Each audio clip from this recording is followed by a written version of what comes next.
we have another measure on our ballot. Does anyone really expect Measure B to pass? Why do voters resist paying elected officials a reasonable wage?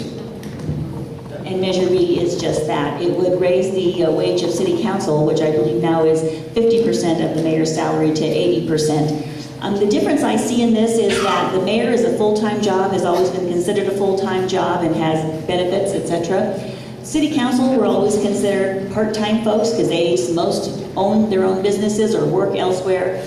Rusty actually was a teacher while he was sitting on city council, so he taught and he also was a city councilman. So there are two sources of income. So my major concern with this proposition is that if we're going to pay our city council folks 80% of what the mayor makes, are they still going to be able to obtain or still hold their full-time job or their other part-time means?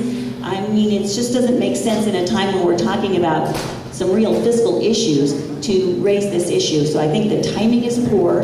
I think either we're going to treat our elected officials as full-time electeds and that's what they do, or we're not. So I would definitely be against this measure, and I'm thinking it will not pass. Rusty. I agree, it's not the right time, it's not the right process, and it kind of is alluding to the fact that, as Nancy mentioned, council members are full-time. They have a full-time assistant right now. That was something that was new when I came on board back in 2007, and they serve council members well in constituent relations, and that's continuing. I've never voted myself a pay raise. And I've been doing this for service to my city. Again, the commitment to serving my city, not for the money. Thank you. Vivian?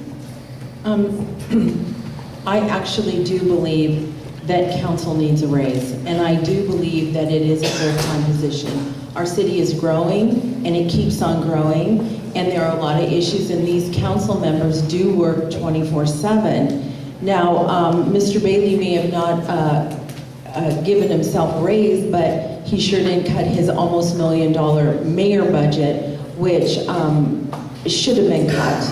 But that a council member works really hard, and I do think that it is not going to pass, and I do believe that it needs to go back on the ballot in November, because I think we could get a better pool of candidates.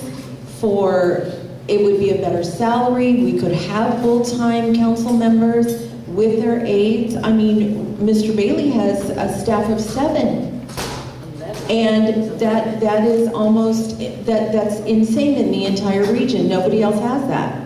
Thank you very much.